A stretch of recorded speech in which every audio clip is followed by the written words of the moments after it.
Hello, awesome, wonderful, beautiful people. So we're going to do a very, very quick activity with this. You can do this activity with almost anything. Like anything that can fit itself together. So you can do this with Legos. You do this with these flakes, which I love doing it with the flakes because this is very all age friendly, like any age group. You can do this with grown folks probably.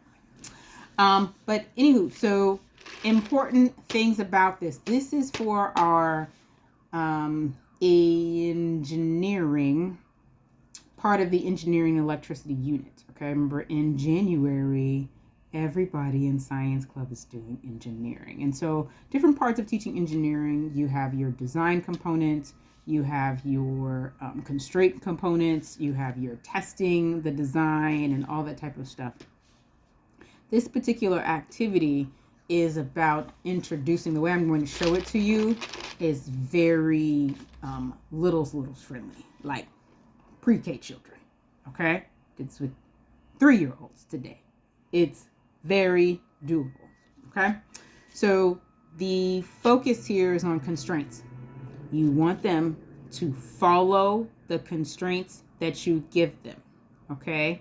As in the amount of flakes that they're going to take and what they need to do after it's done, or how tall the structure would need to be. That would need to be for some older children, but the way I'm going to show it to you now is very young child friendly. So anywho, welcome to Not So Live with Miss Steph.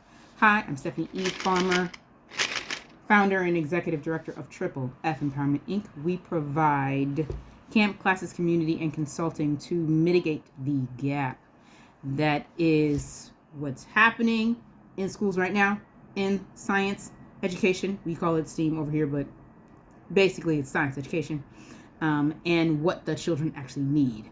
And so we're providing those things to be in the gap of that one thing. It's one problem we're solving. Children are not getting enough science at school. We are doing that through those solutions, okay? We plug in. Miss Steph Science Club is a plug-in, okay? We're filling in the gap, okay? Yes, we are a 501c3 nonprofit organization. Yes, you can donate to us, all that, okay? So let's start with this activity idea. Like I said, you can use the flakes. I happen to like the flakes the most. Here's the outside of the container. And yes, I got these online from the place you think I got them from. No comment there. This is what it is. When you're serving literally over 100 students a week, you need to be able to get stuff in bulk. Okay? Ordered to the door. If you have another solution for me, let me know. If you would like to pay for supplies for us, let me know. All right, so your first thing that you're going to tell them, right? I put these out instead of leaving them in here because it's a lot harder to do. Any of you have seen me with my trays. We just put them out on the tray, okay? And then you pick a number. I suggest doing, especially if you're going to work with little children, you want to pick, and when I say little children, I'm talking pre-readers, okay? You want to pick a number that is slightly challenging for them to count out, but that they actually have to count out, and that is within reason. So you don't say 25. For 3-year-olds, there are some 3-year-olds, yes, who can count to 25, but for them to use 25 flakes in a design is going to be a bit much, especially because depending on how long you have for this activity. But today we said 7, and I'll show you how to stair step, okay? Or how to keep it going. So they were to out of a container, at a table, together. Everybody made their own structure, and everyone needed to count out 7. So can they count to 7? They're going to, they should be able to do this. A 3-year-old should be able to do this. If your 3-year-old cannot do this, I want you to look into how to support them, to really make sure whether or not they can't do it. If they cannot, then I suggest that they would need some supports, okay? 1, 2, 3, 4, 5, 6, and 7. Okay? Recount. 1, 2, 3, 4, 5, 6, 7. Okay? So they have 7 pieces. Next part that they're going to do, you want them to get their 7, especially if you're doing this in a group of children with kids at the table all around. You can do this whole group. You can. You totally can. With the right supports in the room, you totally can. Their count 7. Leave their 7. Tell them 7. Some kids are going to want to start. Again, constraints. We're teaching some like stair-step engineering. And then you say, put it together. Okay? And you kind of really want, so some of my kids did this.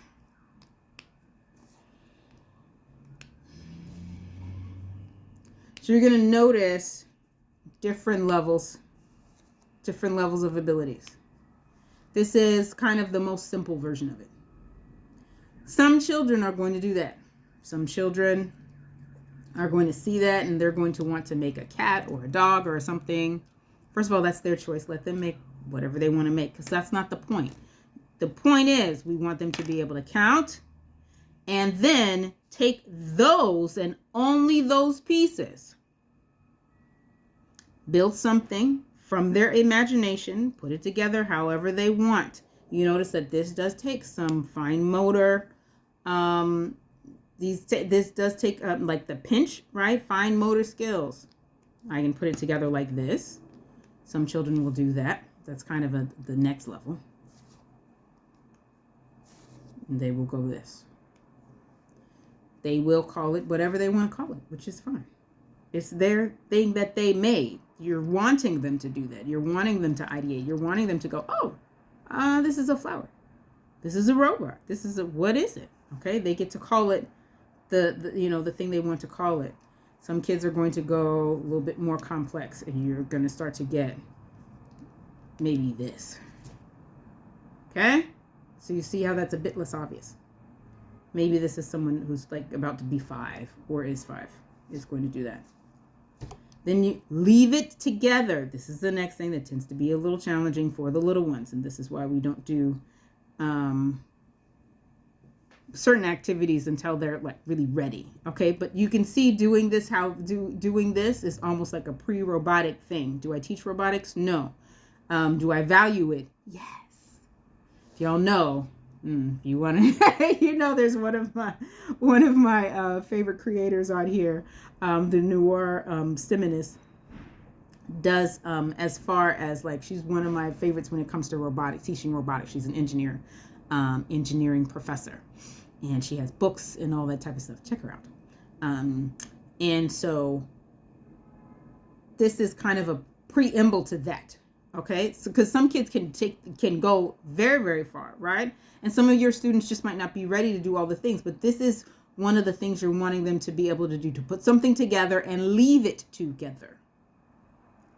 Okay, so now leaving it together, making sure it meets the constraints, the restrictions and or instructions that you gave them, because that's a challenge for 3s. They're going to want to go off and do whatever. That's fine, honestly. But you're going to want to help them so that they'll be ready for classes like robotics and all that type of stuff earlier, when we're able to do these things. Manipulative play. Do not minimize the ability to assemble structures and to imagine things. This type of stuff is the literally building blocks. I know we call them different forms of blocks, but it literally is the building block for the next step, what they're able to then do. Okay? So then I want this to stay together. Then get another 3 and add to it. Right? This is decision making. This is being creative. So when we talk about science, technology, engineering, arts, heavy on the arts. I'm not giving up on that one.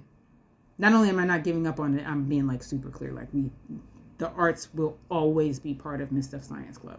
Okay? being creative, thinking about where you want something to go is a creative choice. And it is a purposeful choice. You make decisions. So I'm going with something that's symmetrical just because that's how I see it as an adult. I'm grown up. Okay. Those 3 pieces changed it in this certain way. Now, for those of you who are kind of doing the math in the back of your head, because that's another thing. In engineering, we're using the science properties of the materials as well as then thinking about the math components of things, okay? So we're using our math and science knowledge to solve a problem or respond to a challenge, okay? So how many pieces do I have? I started with 7, and then I added 3, and one of my kids was like, 10! He showed me his head just because, in his other hand, he had this, right? But he was able to put that together very quickly, right? 3 plus 7 is 10. Now I'm going to add another 2. Again, leaving my structure and adding to it.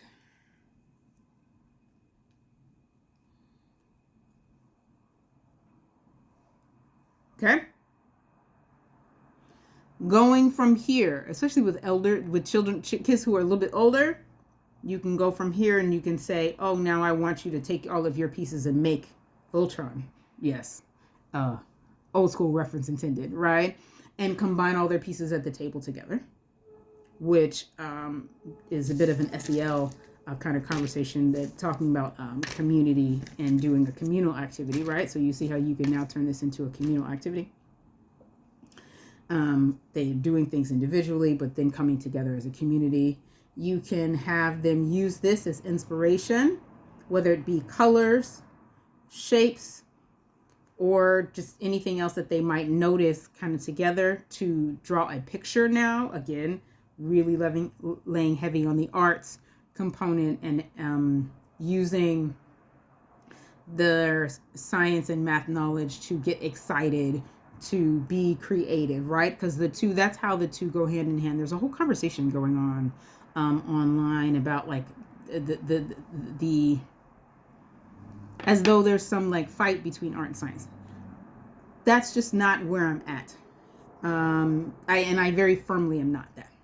And I'm very firmly going to say that out loud because we really want children to see how things, how components, how different knowledge buckets can work together and actually make you even better and be able to be more successful, because to be able to be creative as well as logical is rather useful in not only this day and age, but it's always been useful.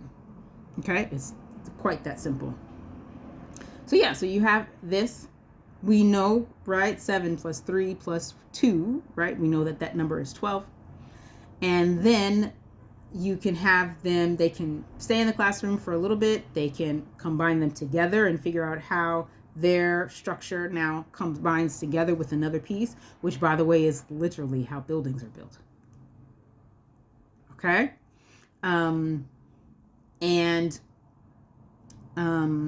Right, they have different pieces that come, together, like the if you've seen a building go up, yes, there's foundation, all that type of stuff, but then they like start essentially stacking the beams and all that type of stuff.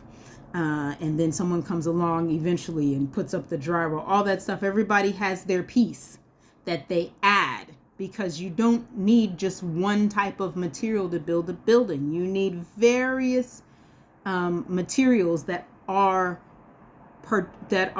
measured to fit in certain areas. So some places need more drywall than others for various things. Some places will be painted with certain types of paint. Your outside paint is a different kind of paint than the stuff that we use on the inside. All these things. So you see how engineering plays, engineering skills, right, can play this role in folks' everyday life. And the constraints being, say, a budget, or being, say, how tall something needs to be in a budget. So you're almost teaching them budgeting by telling them how many pieces you're right. You're not almost, you are teaching a type of budgeting. right? Materials budgeting. You're not telling them how much money they can spend on something, but you're telling them how many pieces. And it's not about like taking abundance away, because y'all know how I feel about abundance. Abundance is true, and this is what we do over here at Miss Steph Science Club. We have abundance, we have lovely materials and all that type of stuff.